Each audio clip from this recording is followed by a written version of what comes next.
Welcome to this week's Thrive Hive coaching session with expert holistic nutritionist and somatic coach, Aronin. Today, we are tackling the one thing that dictates the quality of your entire life, your morning. We aren't just talking about a checklist of chores, we are talking about nervous system regulation. We're going to learn how to move from a state of fight or flight to a state of purpose and safety by combining nutritional science, somatic movement, and Jewish spirituality. Let's dive into how to make your mornings work for you, not against you. Okay, well, welcome everybody. I see a bunch of people are not on video, and that's fine. If you want to let me know in the chat what's going on, because usually I see everybody on video, and we will be getting started. Hi, Sarah. There we go. And Yohan is here, and Khani. One Khani can't come. Unfortunately, we saw she has, unfortunately, a Shiva to attend. And the other Khani should be here in a minute. And we had a few other people also who are going to be coming. So we'll keep an eye on that. And in the meantime, we're going to get started with just a little bit of an introduction. So today is Sunday, February 8th. And our topic today is going to be morning habits. And I told my Thrive Hive group, and for the people who are joining us today, that we were going to tie in Tanya into this class. And really, one of the things that I absolutely love about habits and about Thrive Hive is that we look at three things. We look at our habits, the daily behaviors that we're doing. We look at our nervous system regulation, which means how our body is responding to our environment, whether it's stress, whether it's threat, whether it's happiness. And your nervous system is your fight, flight, freeze, appease system. And it has a huge impact on our hormones, on our health, on our well-being, on our relationship with Hashem. And Thrive Hive is about taking how we eat, our habits of how we live, how we think, how we feel, and how to put them all into service of the meaning and purpose of our own unique lives. And so I'm very honored and excited to have guests here joining the Thrive Hive community. And I'm excited that I'm actually going to be announcing at the end a change to Thrive Hive coming in 2026. And for everybody who's been a part of Thrive Hive, you guys can keep everything exactly how it is. But for everybody new who's joining, you guys have an option to make a change and experience the Thrive Hive. So today our topic is habits in the morning. So I'm really curious what you feel is your biggest struggle with your habits in the morning.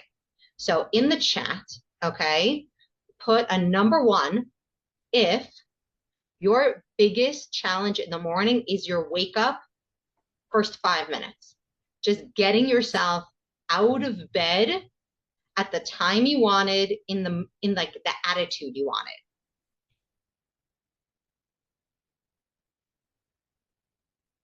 Okay.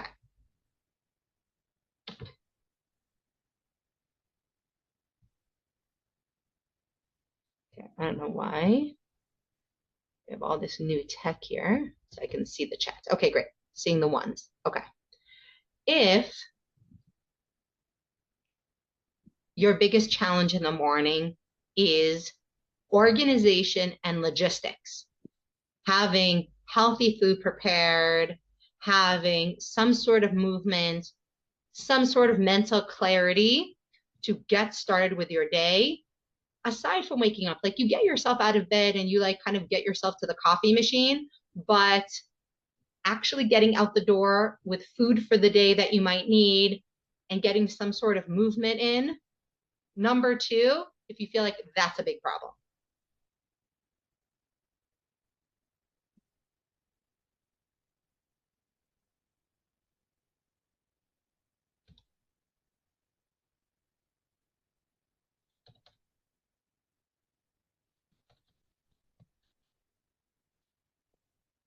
Definitely wake up a bunch of times and can't fall back asleep. Check your phone, do arochat eser, go back to sleep for a Sorry, what bit. was question 2, Lily? What was the second question? Number 2 is if once you wake up, you're able logistically, functionally to get your food together for the day, to make sure you're moving and to actually go to work, get things done in the morning. Okay. A bunch of people resonating. This is a big problem. Okay. Number 3, whether or not you feel good and looking forward to your day to day, or you wake up with a feeling of inevitability of bad things happening, inevitability of challenge, inevitability of struggle, inevitability of this day is going to be a hard, difficult day.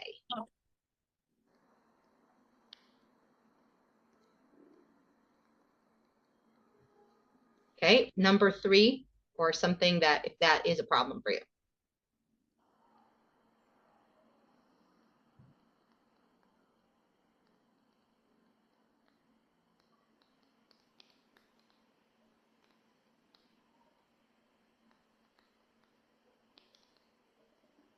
Okay, so far I'm not seeing anybody saying that's a problem. I'm going to give one more minute. Great. Okay. So if the big problems, oh wait, hold on. Now we got 4 new coming in. Okay. Depends on what day. Sometimes you feel dread on your biggest days of the week. Other days are better. Mornings are very difficult to organize because of hormonal cycles. You need a bunch of things to get yourself into a positive mindset. It takes a long time. This is also a problem. Yes to all of them, basically. Okay, great. So these are the 4 things that we're going to cover today. These are the 3 big things we're going to cover today. So yay, you came to the right place to solve these problems. And I'm sorry that I'm not going to be able to hand you a magic pill that will just solve them and all you have to do is swallow it. But we're going to take these step by step. And just a minute about my background. Everybody who's on here knows who I am, but for anybody who is not on here, or just a quick reminder, I'm a holistic nutritionist. I have a degree in psychology. I have a degree in Judaic studies from the Torah and the Hebrew Theological College.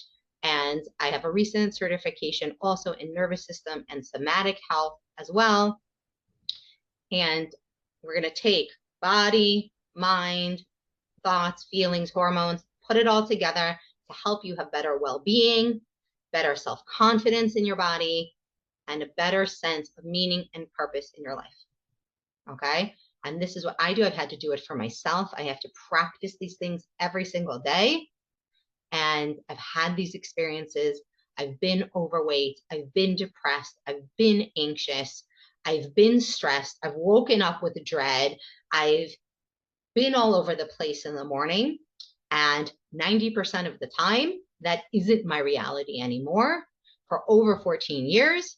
And for sure for the last 10, even though I have had to go through cycles of re-upping all of these tools I'm going to teach you today. When my mom passed away, going through the war, going through work changes, financial struggles, struggles with kids' health, struggles with friends' health.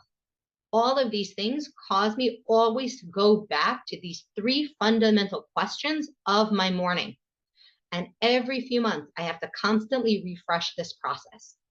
That's why I'm telling you, this is a seed that if you plant it, these 3 things, they are going to grow for you, nurture them, take care of them. They are going to grow you into an incredible quality of life. But you're going to have to be a partner in the process. It's not a magic pill. It's not, the beanstalk that grew overnight. It's something that you have to cultivate, and it will pay benefits beyond everything you can imagine.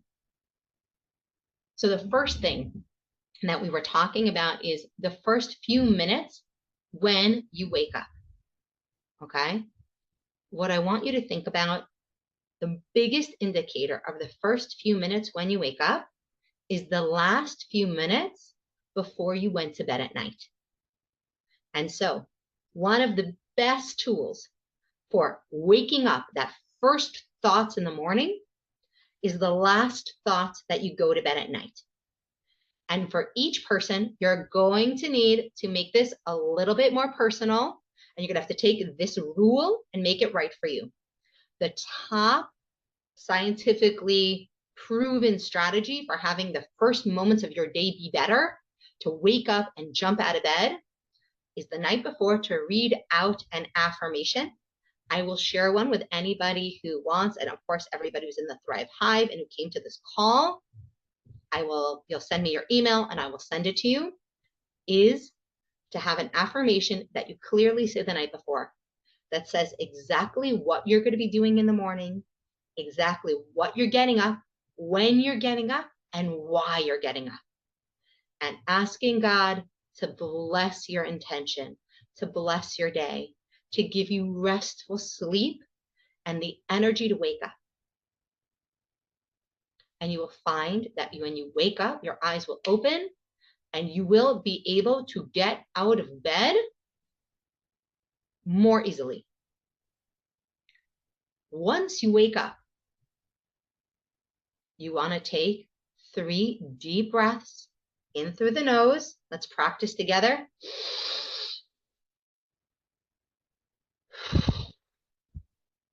And out through the mouth. The second we wake up, our body gets shot with cortisol. And that cortisol is there to get you out of bed. It's a biological necessity. It's the best time of day to be having cortisol. But sometimes, if we've been experiencing a lot of stress in our lives, we feel that rise of cortisol, and our nervous system, that fight or flight response, says, this is scary. This means I'm going to be having a really bad day today. This means I'm not safe. I'm having cortisol because danger is all around me. My life is dangerous. Everything is uncertain. Has that ever happened to anybody? Has everybody had that like moment of quick wake up? And instead of feeling excited about your day and jumping out of bed, it's like a fear response, right? Because everybody like put a 1 or like in the chat if you've ever had that experience. Maybe you even woken up by a kid. You're like, oh, what's wrong? Okay, something's wrong. Nothing is wrong. It is truly a gift, biological necessity to get you out of bed. Okay? If we have put in our mind the belief and the thought, and every single time you repeat it, it only strengthens it. The night before, you will find that you get out of bed and it's much less scary in the morning. The next thing that you want to do is take those 3 deep breaths. You want a long exhale. Now what we're doing is we're signaling to our body, I'm safe. This is the perfect time to say Modeh Ani. This is the perfect time to connect to the Creator, connect to that purpose that you went to sleep thinking about, why I'm going to get up in the morning. 3 slow deep breaths. Say Modeh Ani. You put me here for a reason today. You are going to take care of me today. You trust me. You believe in me. I'm already worthy. And you get out of bed. You go to the bathroom. You wash your face. And you wash Netilat Yadayim. Spiritually, Kabbalistically, we think about washing Netilat Yadayim. And we are so lucky to be Jews and have this mitzvah. Because in all of the books about the perfect morning routine, it talks about going to the bathroom and putting water on your hands and water on your face. It grounds you. But we just go through it like a motion. Wash your hands, feel the water on your hands. Again, signal to your body, I'm safe. I'm not in that dream world anymore. I'm here. I have capacity. I have support. I have resources. I'm going to be okay. And then we want to drink 16 ounces of water, 2 full glasses of water. You can add lemon to your water, which is fantastic for opening up the body. You can add peppermint to your water. You can add a cinnamon stick to your water. Each of them have a different flavor profile, different benefits, or ginger. Any mint, lemon, cinnamon stick, or ginger. All of those things open up different parts of your body for cleansing, for good energy, and for a good day. Okay? That is going to be a huge difference to taking that cortisol rush that you get when you wake up in the morning and then meeting it immediately with coffee, which is another stimulant that makes your body release adrenaline. And you think you need it in order to do all these high expectations that you have for the day, in order to get moving. I know, I've been there. I still love coffee in the morning, but we have to start with water first. Water signifies divine timing. It signifies to the body hydration, because we lose 16 ounces to 32 ounces of water as we sleep from our breath. We're already dehydrated, whether we know it or not, when we wake up. So it signifies, again, safety. It opens up the body so you can have a good bowel movement in the morning, which also makes it easier for your health, for your well-being, for your energy, for your vitality. And it will also start your mental processes moving faster than just coffee will.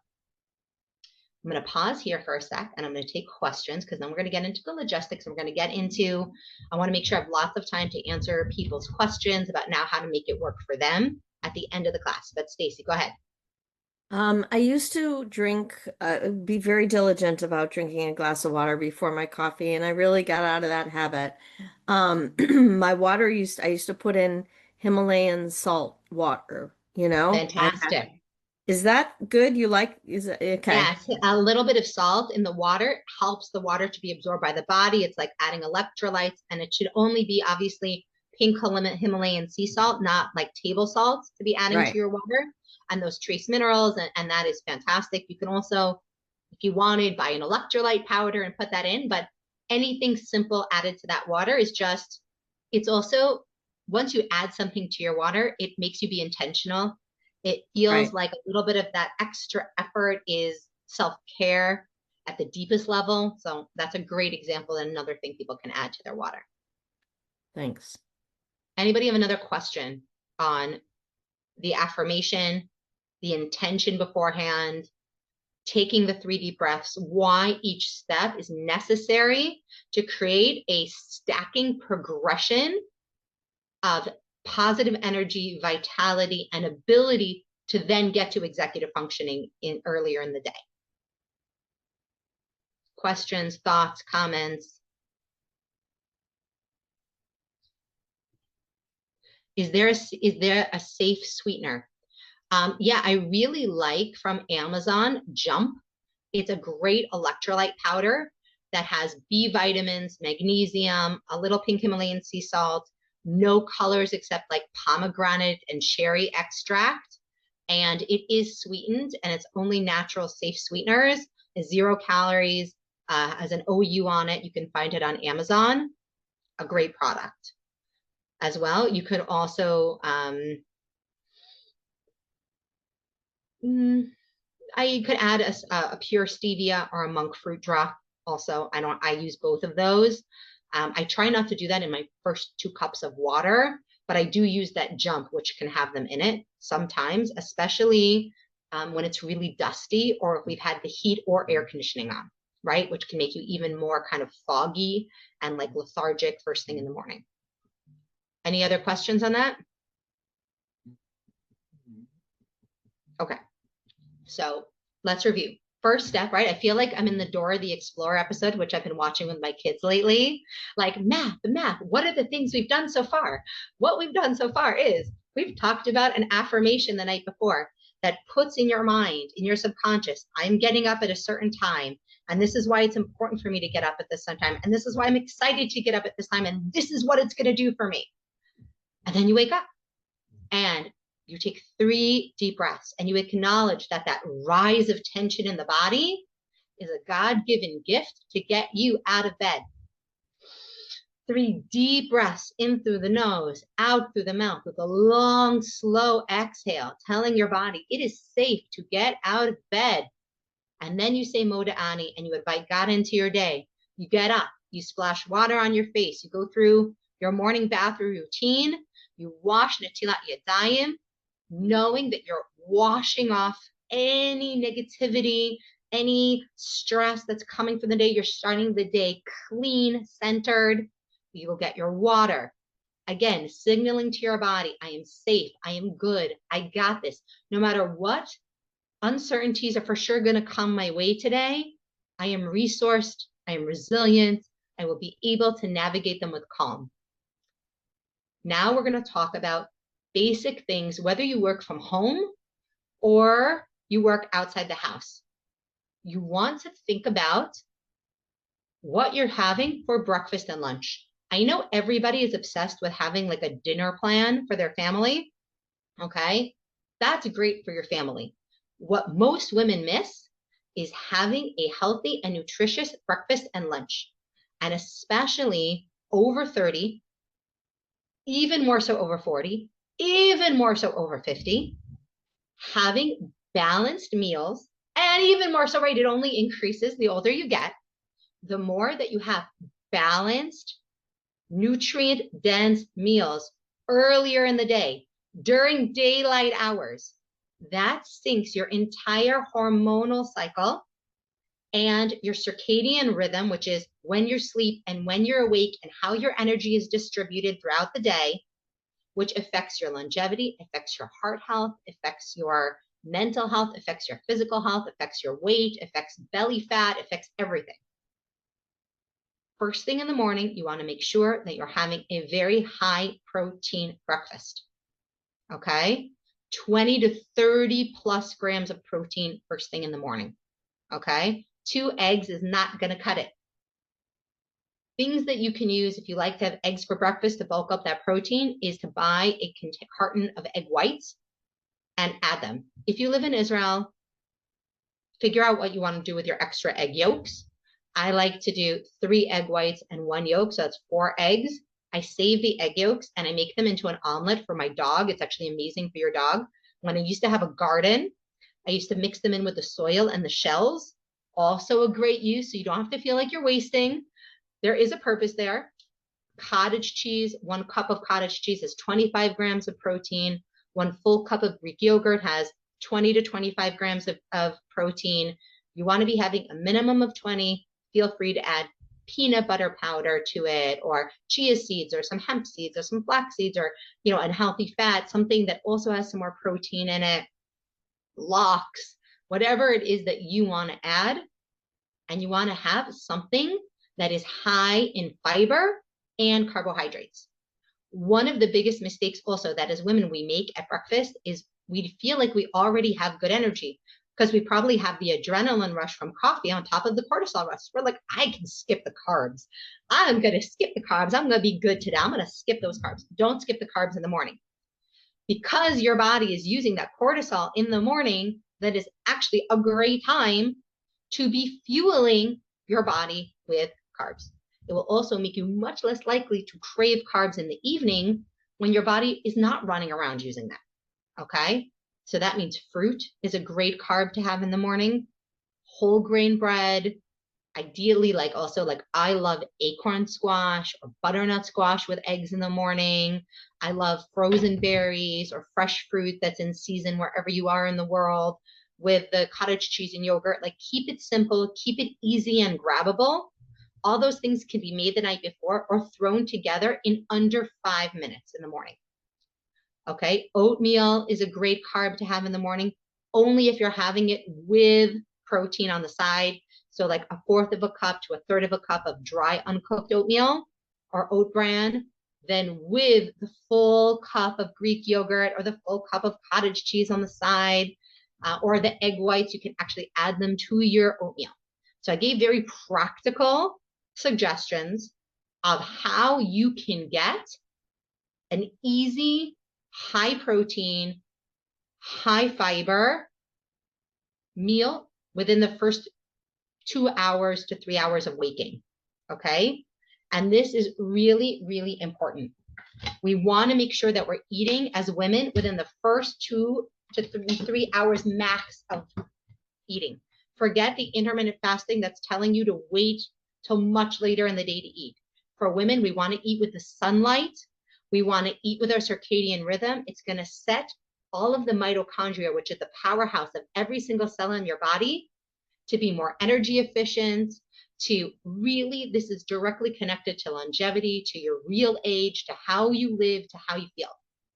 Questions about breakfast, challenges that you might see that you want to talk about generally, put them in the chat. If you have a specific question that you want me to like work through your situation, we're going to save time for that at the end.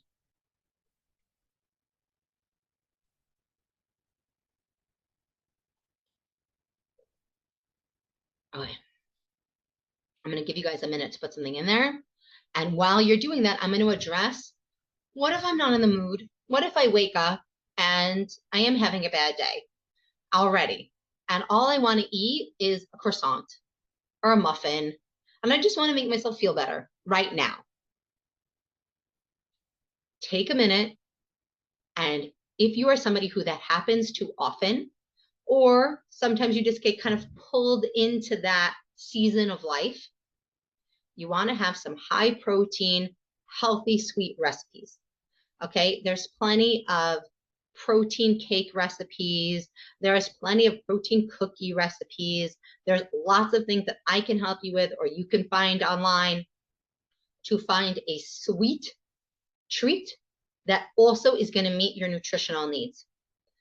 Because what happens is when we satisfy the craving of the moment at the cost of our real health, what we create is a pattern and a cycle that is very, very sticky and very hard to shake, because there is so much good feeling that comes from that high fat, high carb moment in the morning. And we associate it then with having a better day or getting in a better mood. It's really hard to shake that belief that we need that. And it really comes at the cost of our overall health and well-being, especially the older and older we get. Okay. Good reminder to cook ahead. Difficult when you're not home in your kitchen or moving houses so often. Again, there are always grab and go options. But again, it comes from a real belief that this is what I need to do. This is what I want to do. Now, how am I going to do it in a way that I can feel positive about, that feels yummy to me, that will be satisfying to me, and that will be convenient? We learn a lot of the book of Atomic Habits and Thrive Hive, and two key things is we have to believe that this is important. It has to be convenient, and it should be also attractive. And if it's convenient, attractive, and you believe it's really important, it will be the sticky habit that will start your day off right and just have tremendous benefits to your resilience, to your resourcefulness throughout the rest of the day and all the other challenges you're going to face tremendously. Okay? Questions on that before we talk about also prepping your lunch, and why thinking about lunch when you first get up in the morning is really important, even if you work from home. Okay? Okay. If you work from home or you don't work from home, thinking about your lunch is really important. Convenient, attractive, and important. You understand the meaning and purpose of what you're doing. So it should be understand the meaning and purpose of why this is really important to you. Number two, make it convenient. Because even if it's less attractive, if it's really convenient, you'll still do it. And then bonus, make it attractive, because then it will really be sticky and you won't even have to put so much effort into doing it. It will create that positive affirming cycle of wanting to do it. So now lunch. The lunch, we want to make sure that if we haven't had any vegetables in our day yet, that we have a good amount of vegetables at lunch. Already in the middle of the day, you should have moved into using some of your body fat at some point. Your body should be processing feelings, thoughts, environment, things that you're coming in contact with. You're coming in contact with stressful situations, okay? Your fight or flight is for sure going to be in our modern day activated at least once by lunch, right? A phone call, an email, an interaction with your spouse, with your kids, with your boss, with your clients, doesn't matter what, okay? Something is going to have happened. So you already have hormones, neurotransmitters, all kinds of stuff moving through all of the organs of your body, and you need fuel. Okay. Vegetables are protective to the entire body. They are going to protect those cells. They're going to help all of your body be clean, process all of those interactions that you've had in the day. The fiber in the vegetables is going to help balance your blood sugar so you don't feel like you're up and down all the time. It's going to make you feel more steady. Then you again want to have protein. Protein also not only balances blood sugar, but it helps to protect our muscle mass. And as women, again, after 30, every decade, it's harder and harder for women to keep their muscle mass because we have less progesterone, estrogen, especially as we're getting older. Okay, so it's critical that we're eating, again, 20 to 30 grams of protein at lunch.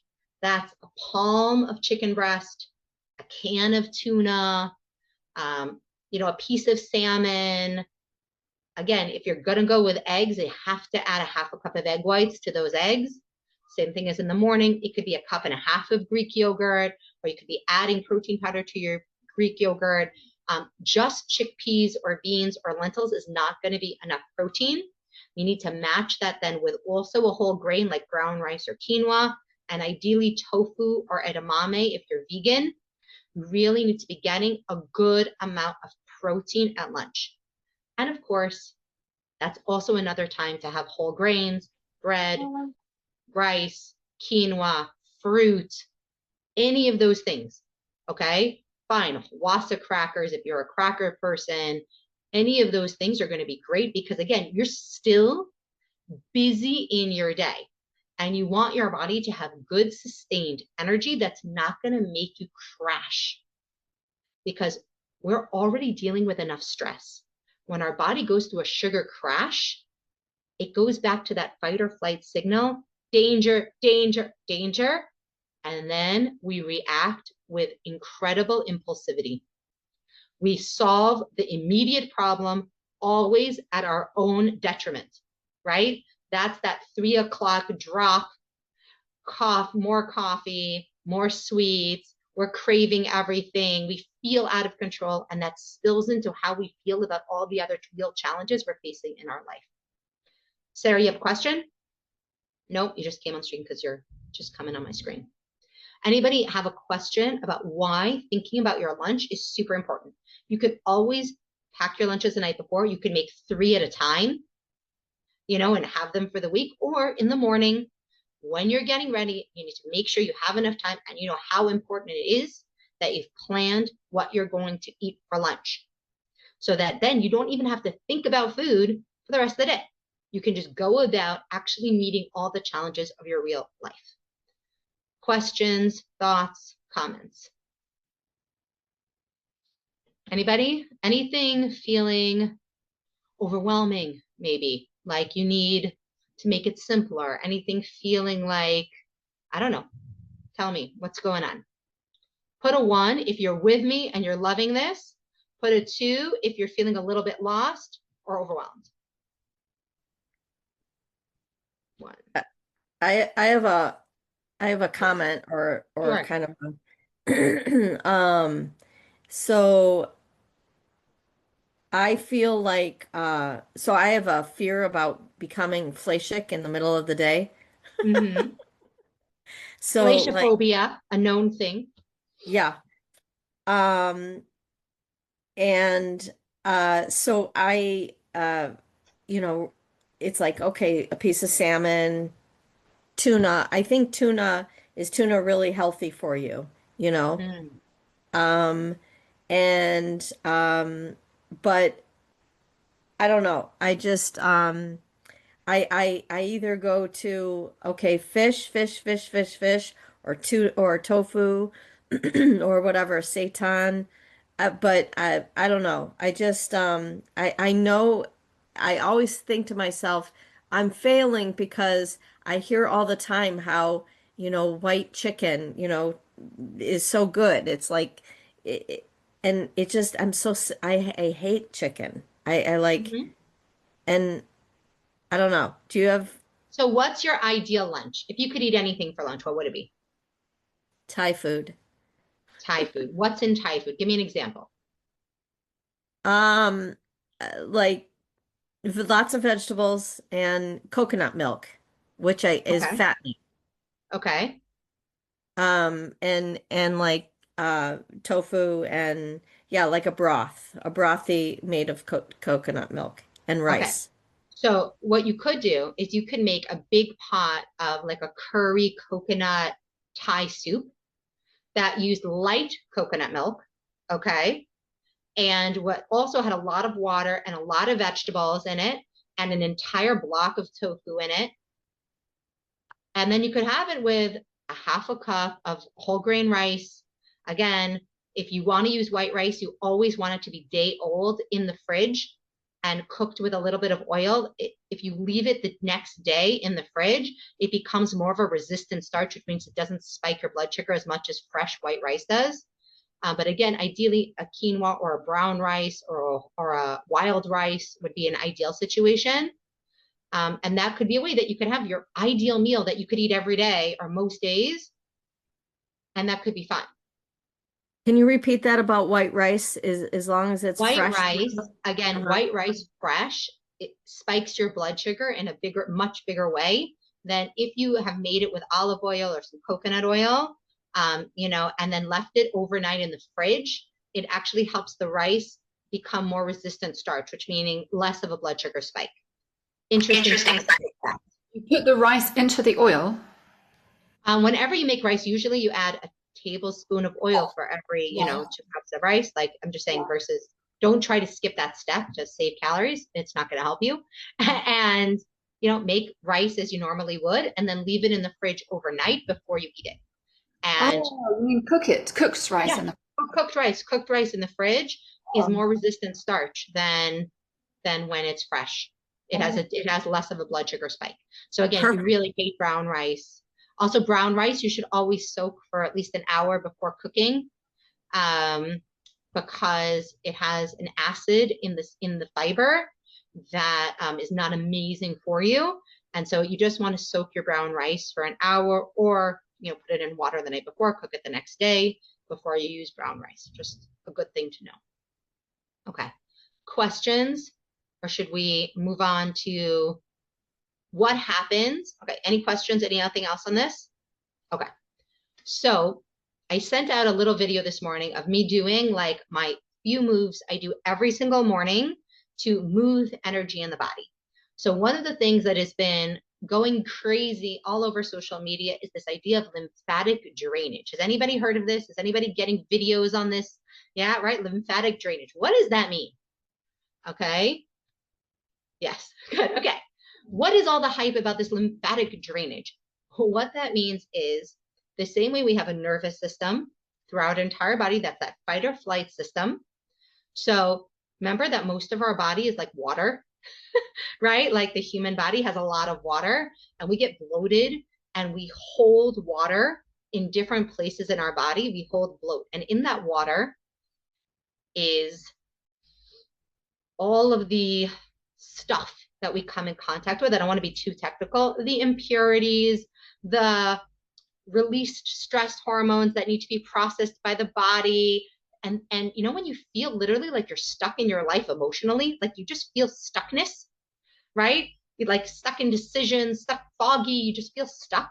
A lot of that is the way we interpret this feeling of the lymph system in the body not draining, not moving through our body. That's how you get ear infections and sinus pressure, is when the lymph system over here, whenever we get sick and the red and white blood cells are going through our body, you get bloated right here. This is your lymph nodes.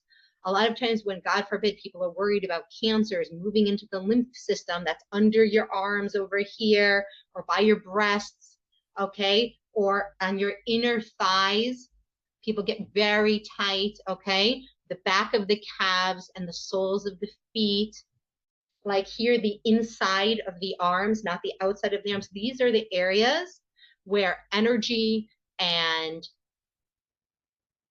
blood cells and all kinds of thoughts and feelings, and remember, thoughts and feelings are neurotransmitters to the body. They're serotonin, they're dopamine, they're hormones. Every time you have a thought or feeling, it's actually a chemical reaction in the body. A thought is not just something in the air. It's a physical, chemical reaction between the body and the brain. Every single sensation has a physical thing.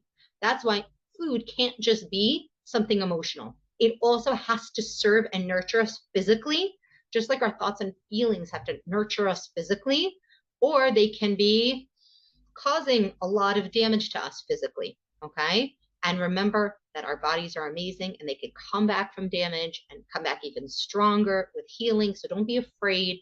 Don't get down on yourself. We all have negative thoughts and feelings, and we all eat things that aren't great for us sometimes.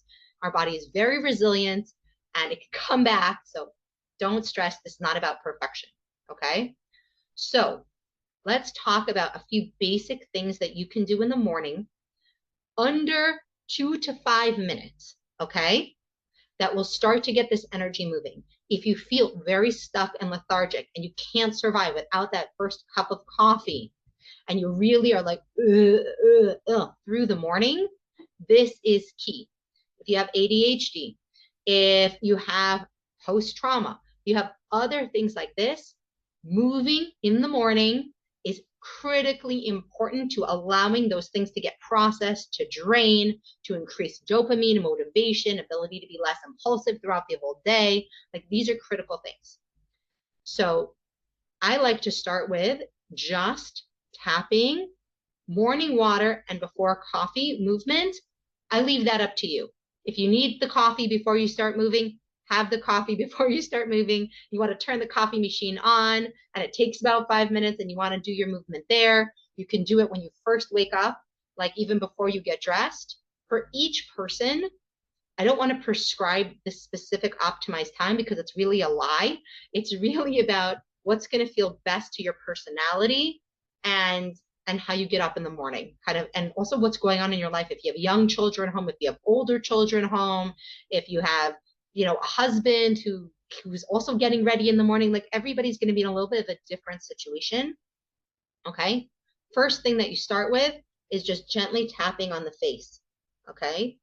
Everybody hates when you look in the mirror in the morning and you don't recognize yourself, right?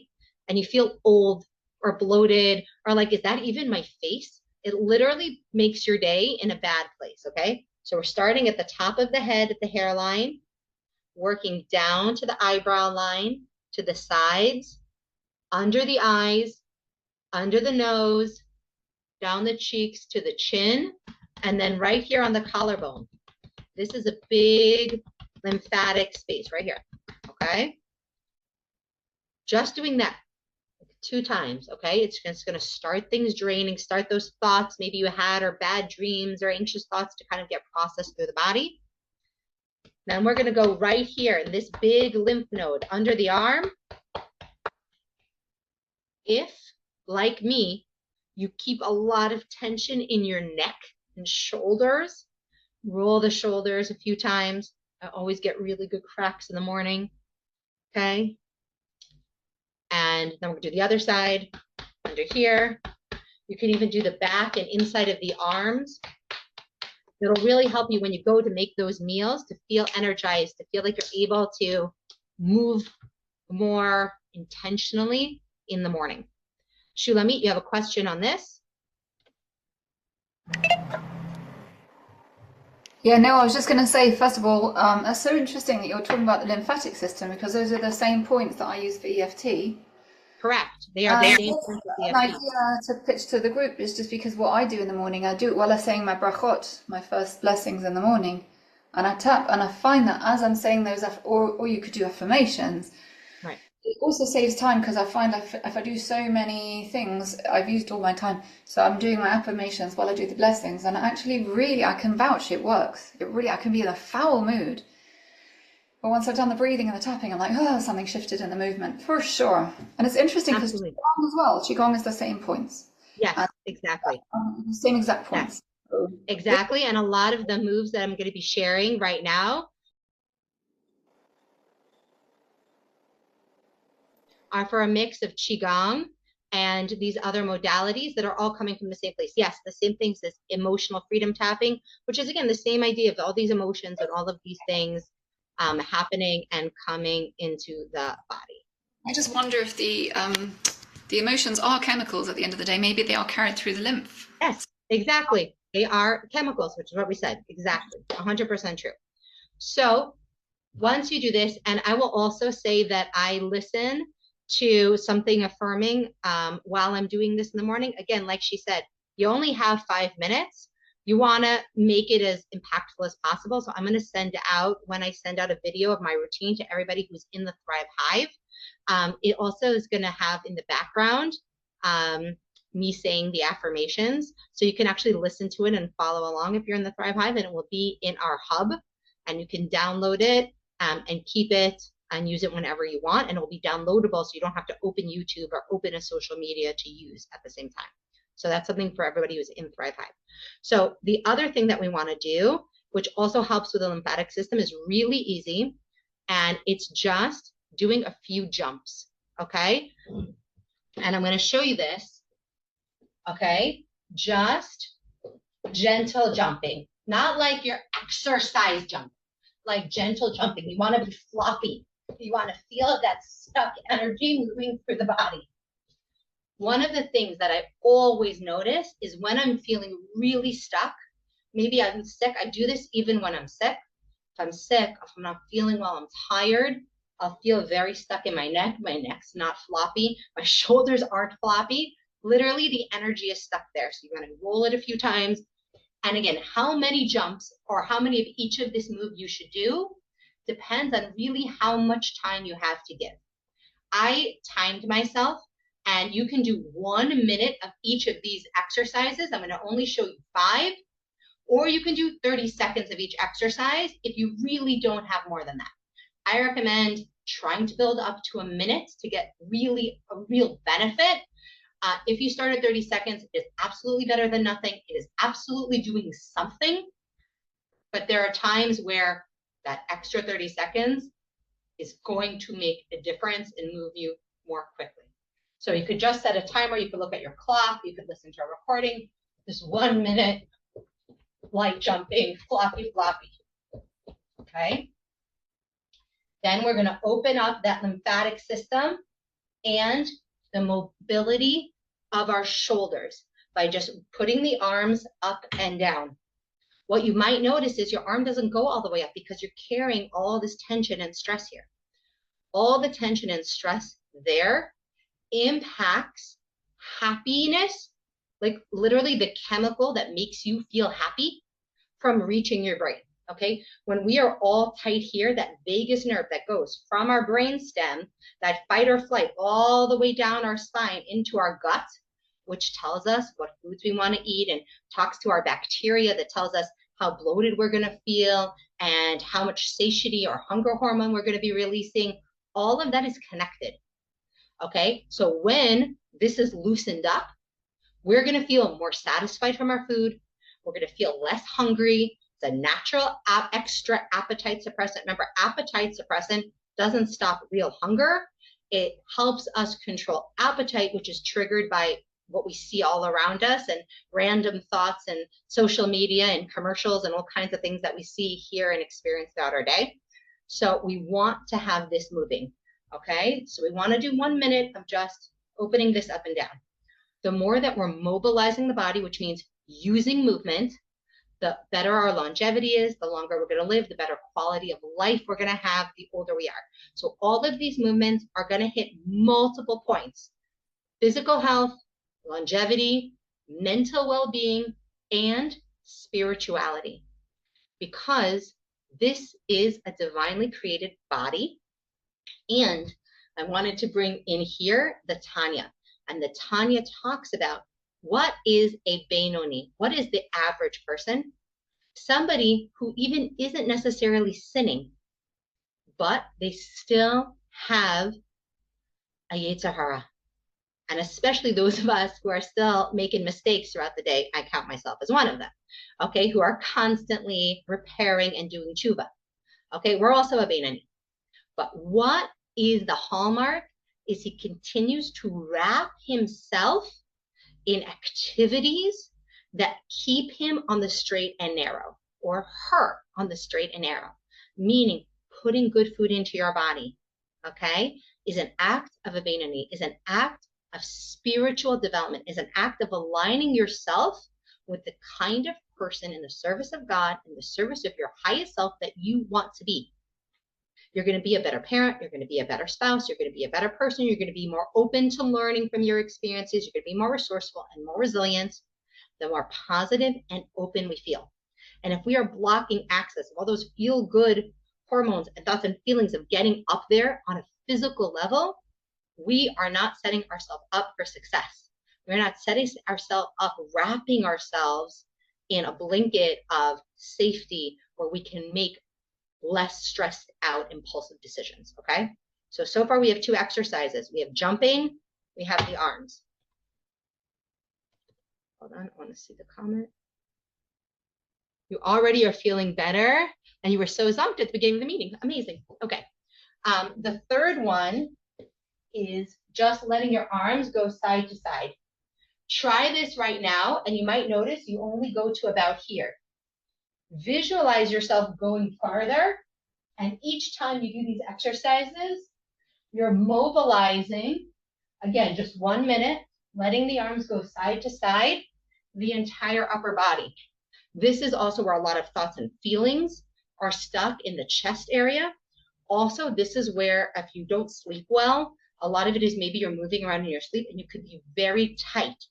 And one of the things that happen is when we're experiencing a lot of pain, just subtle everyday pain that we think means we're getting older, a lot of it is because our muscles and joints are not mobile.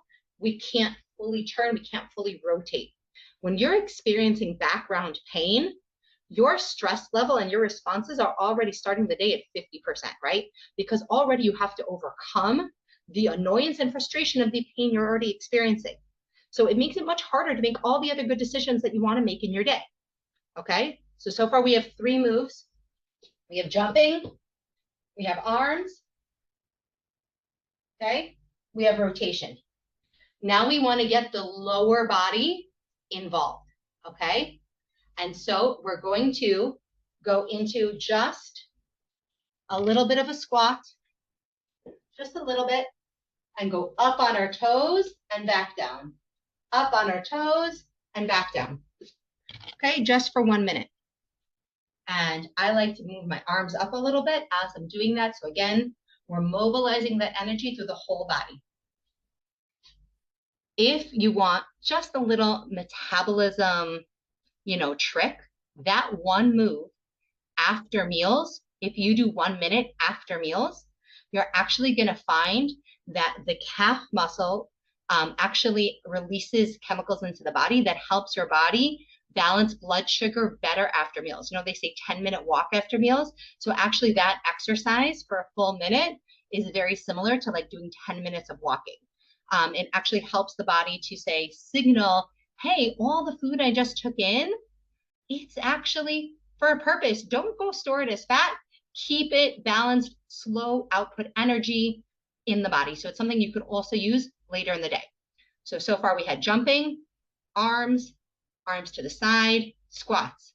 Last move, okay, is just lifting up each leg and tapping your knee. Just for 1 minute, okay? This is working on your posture, again, on your mobility, on making it easier for you to take action. Imagine literally like the energy is now all the way through your feet. It's working your core and activating your core muscles, which are critical to all longevity and all things we're doing. It's a full body workout in 5 minutes. 5 moves, 1 minute each. You can only start with 30 seconds. You're talking about 2.5 minutes. We all have 2.5 minutes while the coffee's percolating, okay, in the bathroom. If we don't go on our phones on social media, I promise you have 5 minutes. For sure lose 5 minutes checking email before you're in your office, okay? Like this is critical stuff. You can talk to God at the same time about your day. You can just focus on doing the movements and kind of just go through it, wake yourself up. But imagine how much more energized you're going to be going through your day just having done that routine. So I want to just sum up kind of the things that we went through, because now we're hitting that hour point. Number one, the night before, writing out an affirmation, why I'm getting up the next day, what I'm looking forward to, why it's critically important that I get up, and asking God to bless your sleep, bless your coming day with the exact time you're going to get up and why you need to get up at that time. You wake up, you feel that cortisol spike. You take 3 deep breaths in through the nose, exhaling through the mouth. You go, you wash your hands, you wash your face, you make a blessing. You can do the tapping and quick moves before you even get dressed and leave your room. Go in, drink your 2 glasses of water, or you can drink your 2 glasses of water first, put up your coffee, then do your moves. Okay? Make your high protein, high fiber breakfast, high protein, high fiber lunch with a lot of vegetables, and you're going to see that all the other struggles around maintaining a healthy, aligned weight, whatever that is to you and your body, feeling more well-being, feeling more energy, having your hormones be balanced. And this all comes down to small habits, because we all have bad weeks, bad periods of time where we're dealing with very difficult things. And if you know that these things that you're doing are the foundation of being more resilient and resourceful with them, even if maybe other sugary snacks and sweets and things and other things are coming in, if these things are stable and these habits are foundational, you're going to find that you come back more easily. You're able to make changes back into a better routine more easily, and you're able to gain the other coping skills you're going to need to deal with the other challenges you're really facing in life. Thank you guys so much for being here. I'm going to open it up for questions and comments now about personal things, and this is how basically a Thrive call goes in Thrive Hive. Once a month, we have a topic where we really go deep and we learn. And then the next 3 weeks, we meet in Zoom and we just talk. How's it going? What are you doing? We have a WhatsApp group with 1 daily post from me, 5 days a week about the topic that we're working on. We're working on habits, and it's really an amazing place to be. You're all invited to join, and the full price list will be going out. I'm changing the pricing system coming forward. It is $50 per month, no one-on-one calls. We meet every week. Again, 1 week lesson. You have access to the online platform that has some online content that you can go through at your own pace. My views on nutrition, my views on well-being, a book that you can read at your own time. And you have to purchase one-on-one calls and one-on-one coaching completely separately. And it is a 1-year commitment at that price. If you want to be able to leave it anytime, it is $75 per month. Anybody who's on the old system, you're grandfathered in. You can keep what you have or you can change. I want to open it up for questions, and anybody who's interested. I don't want to spend time here on sales. You know it. You have the information. Be in touch with me separately, and I want to focus now on answering questions. Okay? Who has questions? Connie, Johanna, I know you had some questions before that about kind of coming back. Stacy, anybody who has any questions, please feel free to ask. I'm here for you for the next 20 minutes. Okay. I see you guys are writing great things in the chat. You're going to be trying some things. Okay. You just did those exercises and you already feel better. Yay. Amazing. Again, you can do them in the middle of the day or any time of day that you need a pick-me-up. Questions, comments, thoughts? You can unmute. You're going to head out again to make dinner. Thank you. Okay. Thank you, Lily, for reminding me. Sometimes it can just be simple, you know. I feel better. I did some of those exercises already, and you don't realize how much energy is stuck until you start moving and do the exercises. And you always think, oh, I don't need to do it. But then when you actually do it, you're like, no, I needed that. I feel like a different person afterwards. Can I say something interesting? I only just read now, and I think you'd find this interesting as well. So for decades, there's been research on only men and not women's nervous systems. And apparently happiness in men is caused by completely different chemicals than happiness in women. Yep. And so whereas men go for the quick dopamine hits, women respond better to oxytocin, which is like the love hormone. So like anything hugging or feeling or like stroking. So for those of us who need a little bit more gentle, like, or even seeing visually a child or a grandchild or a beloved one, even if you can't be with them, but just seeing a picture, you know, those types of things can be helpful for, you know, if we can't always, like, I can't always get into the masculine straight away, I need a bit of gentle woman time. Maybe that's it. I never knew that before, that we have different happiness hormones than men. Thank you. That's a great thing. Again, none of this should feel aggressive. It should really feel gentle, and you should do it in your, you know, in a way that resonates with you. So much has been better since you started working with me. Thank you so much. That's a lovely thing to say. These suggestions are perfect. I'm going to go head out and put them into practice. Amazing. Thank you guys so much for being here. I hope, you know, you found everything helpful. And if you want to join Thrive Hive again, or rejoin, or come back, or be a part of it, or share it with a friend, please feel free. If you're in Thrive Hive, you will be getting the video workout with me with the affirmations attached. And please be in touch. You have just finished a coaching session with Lily Aronin. As we heard today, finding energy and clarity doesn't come from a magic pill, but from the small, consistent seeds we plant every day.